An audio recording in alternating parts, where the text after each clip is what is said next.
Okay, well, I think we'll get started because I know that we are time pushed. So welcome, everybody.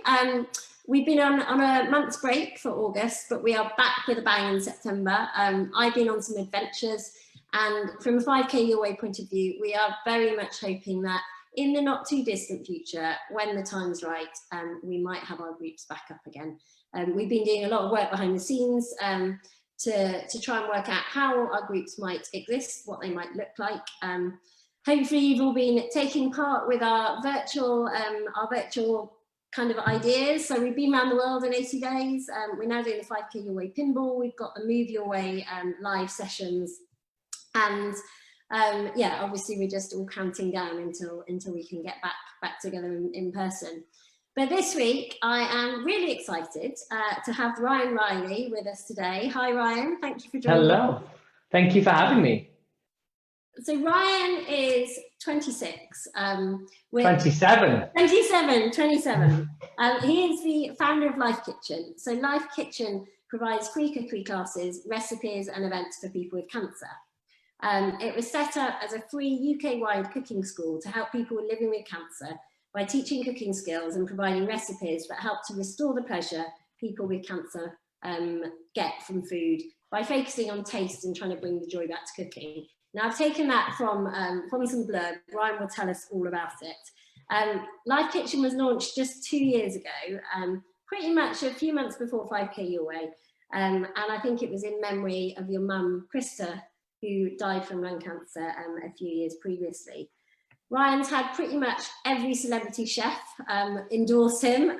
He's won a national, the Observer Food Award. Nigella Lawson, whose husband John Dyron is actually one of the reasons that I became an oncologist when I read his book, because cows get cancer too. Really worth reading if anyone hasn't read it. Anyway, he has got all the celebrities behind him. He's doing incredible stuff.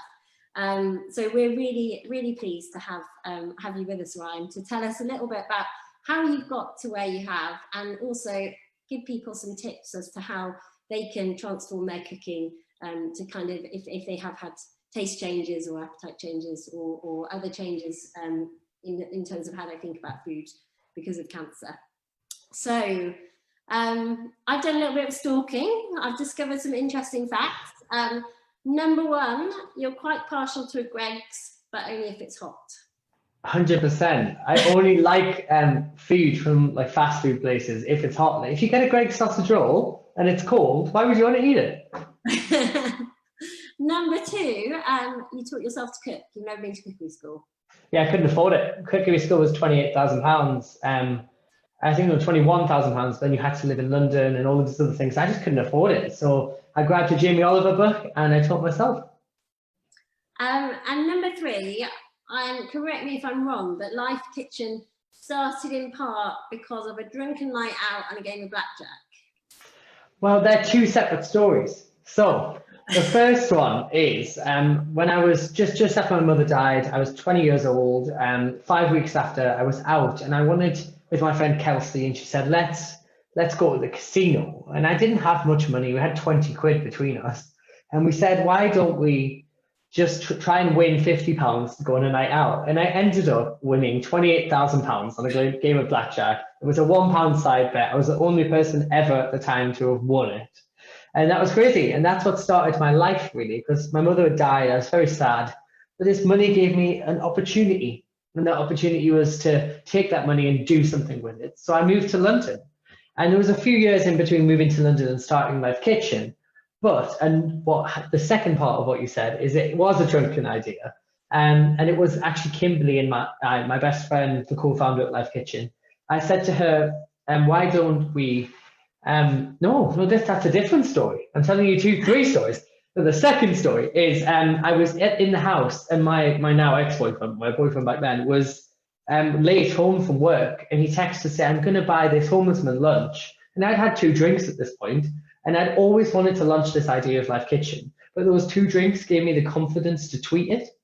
So I tweeted it. I said, I want to start a cookery class for people living with cancer. And it just went wild, and my life has been wild ever since.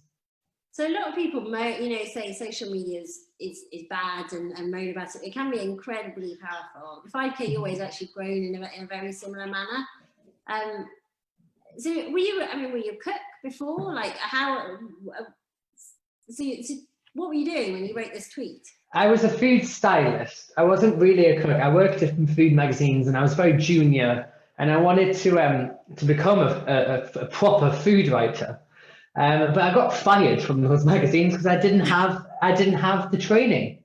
Yeah. They all wanted these Leiths trained people, and I just couldn't do that. And the woman that had got behind me at the beginning, Mitzi Wilson, she was the food director of Sainsbury's, former editor-in-chief of all these big food mags. She believed in me, but she didn't have the power to keep me. So when I got fired from this food magazine, I became a food stylist, and that was about making stuff look pretty. So it was a bit more art than food. And then when I tweeted it saying I wanted to do this idea and it went mad, I was like, well, I've just got to do it now. And I've sort of taught myself to be a chef, to be a cook along the way while teaching other people. It's been quite the journey. It certainly sounds it. So what inspired the idea? I mean, you obviously Twitter picks up on the idea, but where did this idea come from? I think it was a grandiose sense of self, to be honest. I thought, my mother had faced these challenges when I was her carer from 18 to 20. And I just thought, now I'm a food writer, now I'm a food stylist, now I work in all these food worlds. Maybe I can pull some of those ideas and techniques out of that to help people. And that drunken night gave me the confidence. And then when it went viral and everyone was like, you need to do this, I just didn't have a choice. I set out on this journey to run Life Kitchen, and it has been the most incredible journey of my life. It's been really, really hard at times, but it's been the most fulfilling thing I've ever done. And we went from the Life Kitchen tour around the country where we did River Cottage, Jamie Oliver, Dalesford, all of these free cookery classes, to a now #4 best-selling cookbook, to our own cookery school that we own in Sunderland, where I'm from originally. So we have all of these things that came out of that one drunken tweet. And I think there's I was a professional triathlete, and that was a drunken dare that I got dumped by a boyfriend, and that triggered a whole triathlon career. And I think, maybe that's a lesson. Sometimes you do just go with ideas and follow your heart. Yeah, very much so. So tell us about your mum, because you said the idea came from the challenges that she had. What kind of challenges what do you mean by that? Well, when I was 18, I became her carer. She had small cell lung cancer. She was never going to get better. And we knew that. And I was sort of the person who was always there with her. My dad was at work, or my sister was at uni, and I was sort of there with her day to day on the sofa underneath a blanket. And there was all of those moments that I witnessed where she didn't want to eat anything, or nothing tasted right. The only thing she could eat were ice pops. That cold, sugary, refreshing hit for her was really, really important. And I guess over those 2 years, I didn't read into it too much, because I was just a son about to lose his mother, really. And it was only when I came across, and after I won that money, and after I'd been in London and in the food world, I thought, well, now there's something I can use from this to give back. And that idea just developed out of it. My mother wasn't the best cook. She had 5 or 6 amazing dishes that are like proper Northern classics. Mm-hmm. And these days, that's what I refer back to when I need comfort. But back then, she loved eating out, she loved socializing, and all of that went away towards the end. So for me, this was just a way that I could help people, now knowing the things that I know. And did you have any idea at the time were you cooking for your mum? How was she? No, I wasn't cooking for her at all, that she didn't want to eat. And, I was a young kid just trying to get through it all. And all I can never remember is just her being miserable about food. And so much of that went on for pretty much till the end. And she actually died while I was on holiday. So she was pretty stable, and I went away with friends. And it just went downhill very, very, very quickly. I mean, I didn't even make it back to Britain before she died. So for me, my journey with my mother in the early days was really just about survivorship and trying to get through it, and trying to be a son, and trying to experience what she would let me experience. Well, she was a very protective mother. She never wanted me to see too much of the sad side, but unfortunately I did. And I think it's something I see at work. It's you know, eating is one of the pleasures that everybody unanimously around the world has. And if you're a carer for someone, you want to be able to nurture them and nourish them and feed them. And when cancer or cancer treatment takes that away, it's really hard. And, you know, one of the questions that I get asked really often by patients is how they can change the metallic taste or how they cope with their sense of taste. And to be honest, I don't know how to answer it. And I've learned quite a lot today, just doing a little bit of research into what you do. So I'd love to, I mean, hopefully we'll talk about some of those.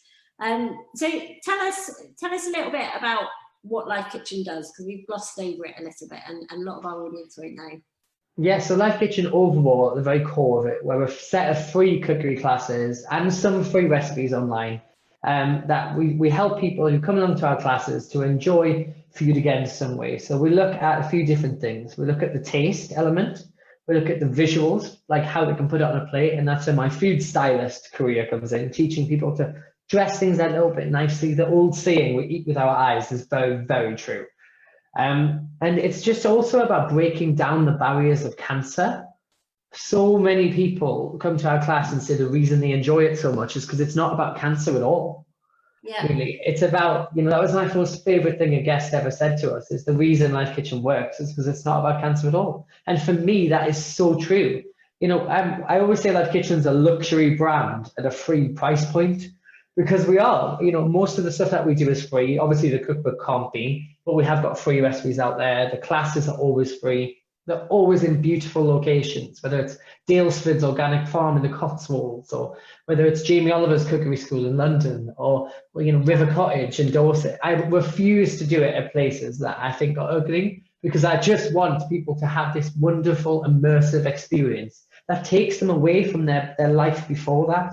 Because my mother would not have got out of bed if I said we were going to do a cookery class in the community centre.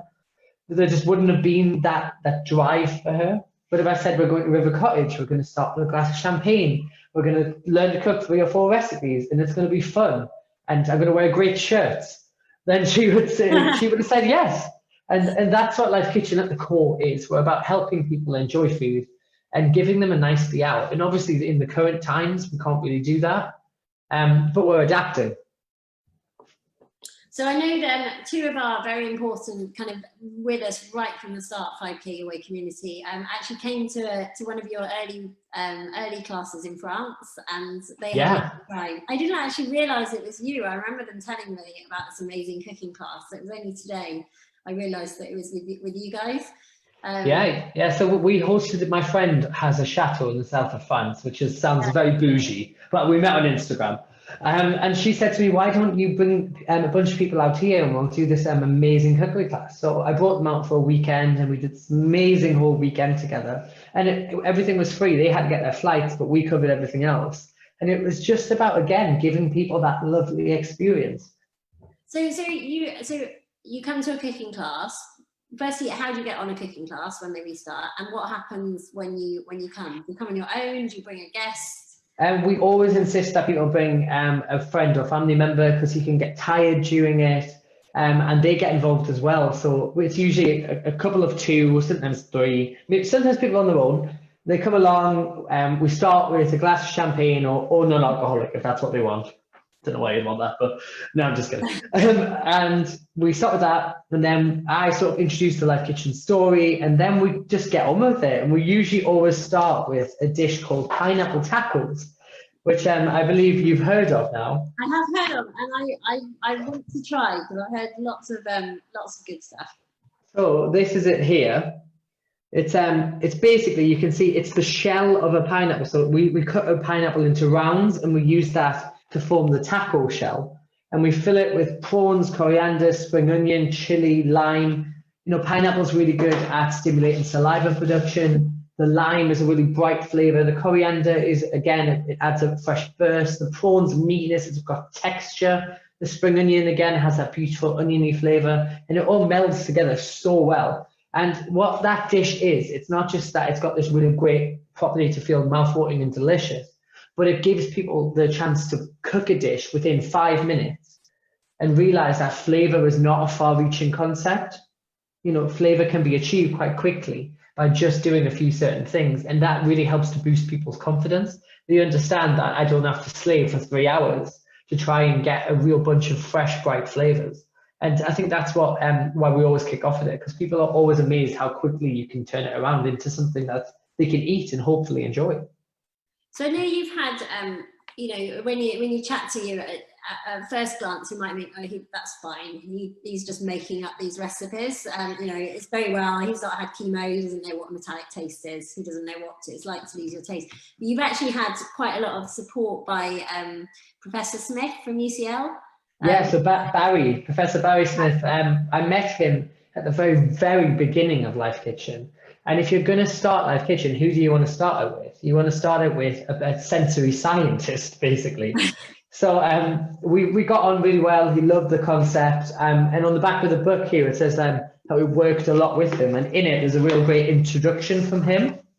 And it basically is all about how you can get flavor and why you get flavor. So just before we started this, we were chatting about umami. Yes, so I've never heard of umami until I heard you talking about it on Lorraine, I think. Yeah, so it's a real simple concept, right? We have 5 tastes. You have sweet, you have sour, you have salty, you have bitter, and you have umami. So you all know you have sweet taste buds and salty taste buds, but umami is the key to how we taste overall. So umami basically roughly translates to savoriness in Japanese. And it's a thing that was discovered in about 1914 or something. And it basically means umami is present in so many things. So one of the most famous sandwiches is a ham and cheese sandwich. And both ham and cheese have real high levels of umami, savoriness. When you put them together, you get a thing called super umami, or the real term is synergistic umami, but I call it super umami. And that basically, when you put those 2 types of glutamates and nucleotides together, this is the science part that I don't really understand. That Barry tells me, I turn it into ingredients, and that's how we work. And basically, by using lots of umami-rich foods in your food, so ham, lots of cheeses, miso is probably my favorite one. You know, most people think it's just in a soup in your sushi or something, but actually miso you get in a jar. Adding a teaspoon of that to a spaghetti bolognese will just add so much umami depth. Soy sauce, God, there's so many things. It's present in lots of meat, lots of cheeses, and if you can just add all of that, I mean, anchovies as well. These are really posh ones, but I only got them because I like the tin. But anchovies and sardines and things like that, we have real high levels of umami. It's that deep richness that you can taste.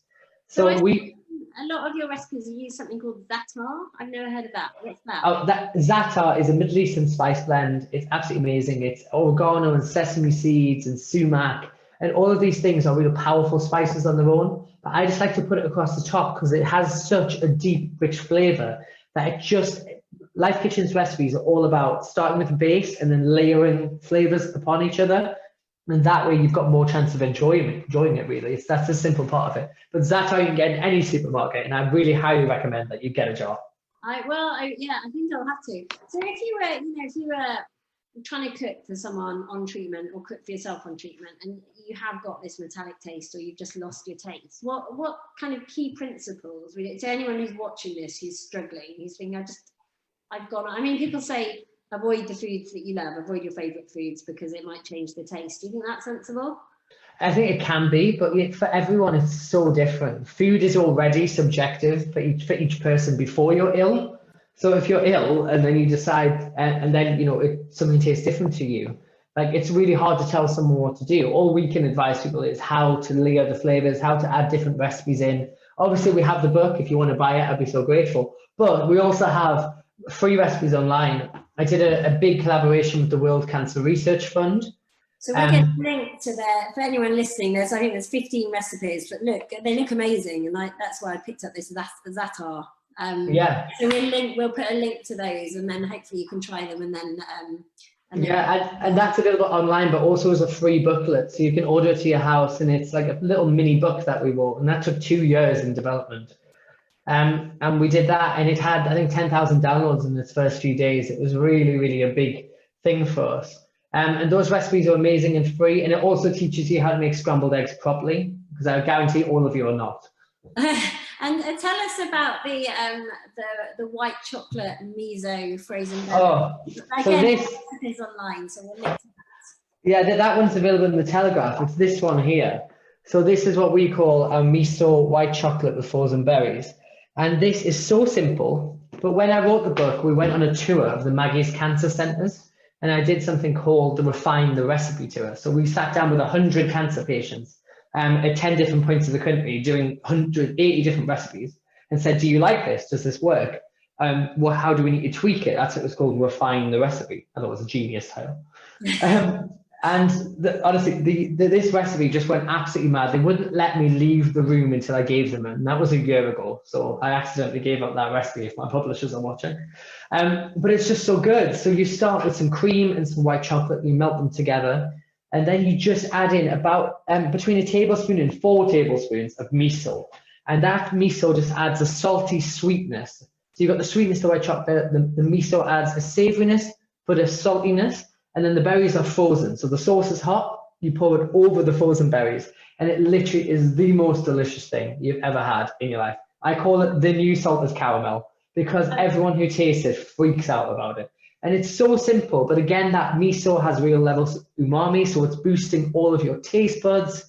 And then the sweetness is lovely, and then the coldness and the hotness, and it just has all these elements in such a simple recipe. And that is my kind of cooking. And I think if you are struggling with the idea of food, you probably don't need to be spending hours in the kitchen. So that, yeah. So it feels like you need to layer lots of different flavors and perhaps be more adventurous than you might be normally with cooking to try and get those flavors out. You don't necessarily need to be more adventurous. You just need to be more clever with the things that you do decide to cook. You know, a lot of the recipes that we wrote in the book specifically were called quick and easy recipes because they're just that. I mean, there's a great recipe where you boil some new potatoes, you put them in a dish, you cut up a camembert, you put it over the top of the potatoes, you add pickled onions quartered into it, you add pickled onion juice and drizzle it over the whole thing, put it in the oven. It's like a baked cheesy potato onion dish, so simple, so quick. And then when it comes out, if you add a bit of the pickle juice from the jar, it just lifts with that acidity and cuts through the richness. And you just get the chance to have the umami from the cheese, the acid from the onions, the savory deliciousness and umami of the potatoes, something like that. Very little ingredients, very little effort, but maximum flavor.